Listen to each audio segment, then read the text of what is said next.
جہاں پہ جتنے بھی لوگوں نے پڑھا ہر ایک نے بی بی کا حق پڑھا، اور بی بی کا حق سننے کے بعد لوگ شیعہ ہوئے، اور جتنے بھی لوگ شیعہ ہوئے جب بھی اس سے تو سوال پوچھے تجھے کس بات میں شیعہ کیا ہے، وہ ایک ہی جواب دے گا، حق زہرا، مجھے بطول کے حق نے شیعہ کیا۔ مولانا بڑی ہائے قبول کرے۔ قاضی سعید الرحمان، بزرگوں نے ان کو سنا ہوا ہے، مبلغ اعظم اسماعیل کے ساتھ ان کا مناظرہ ہوا تھا، اور مناظرے کا موضوع تھا حق زہرا،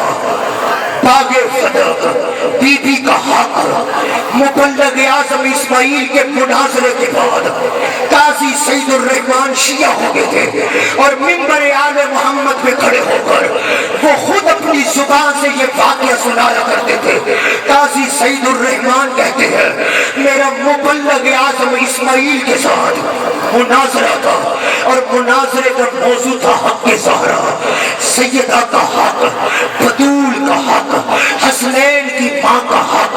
علی کی زوجہ کا حق، محمد کی اکلوتی بیٹی کا حق۔ سیدزادہ جیسے ہی قاضی سعید الرحمان کہتے ہیں دنیا جمع ہوئی، لوگ جمع ہوئے، ادھر مبلغ اعظم اسماعیل نے کتابوں کو رکھا، ادھر قاضی سعید الرحمان کہتے ہیں میں نے کتابوں کو رکھا، ادھر انہوں نے کتابوں کا حوالہ دیا، ادھر میں نے کتابوں کا حوالہ دیا۔ کہتے شام ہو گئی فیصلہ نہ ہوا، شام کی ملکہ کی ماں کا فیصلہ نہ ہوا۔ اور مولا بڑی ہائے قبول کرے، اور جو قدیمی صدار بیٹھے ہو کہتے دوسرا دن آیا، بزرگوں ماتم کر کے ہائے کہہ کے تائید کرنا، کہتے دوسرا دن آیا، قاضی سعید الرحمان کہتے ہیں پھر کتابیں رکھی گئی، موضوع تھا حق زہرا، پھر شام ہو گئی، ادھر اسماعیل مناظرے میں کتابوں کے حوالے دے رہے ہیں، ادھر میں حوالے دے رہا تھا، لیکن فیصلہ نہ ہوا۔ کہتے تیسرا دن پھر لوگ جمع ہوئے، ادھر میں کتابیں درست کر رہا تھا، کتابیں سیدھی کر رہا تھا، ادھر مبلغ اعظم اسماعیل نے مجھے کہا قاضی سعید الرحمان آج کتابوں پہ مناظرہ نہیں ہوگا، آج قرآن پہ مناظرہ ہوگا۔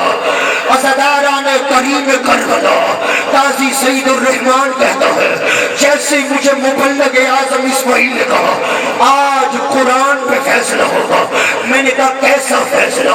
اس نے کہا آج کتابوں کے حوالے نہیں، آج صرف سر پہ قرآن رکھ کے کہہ دے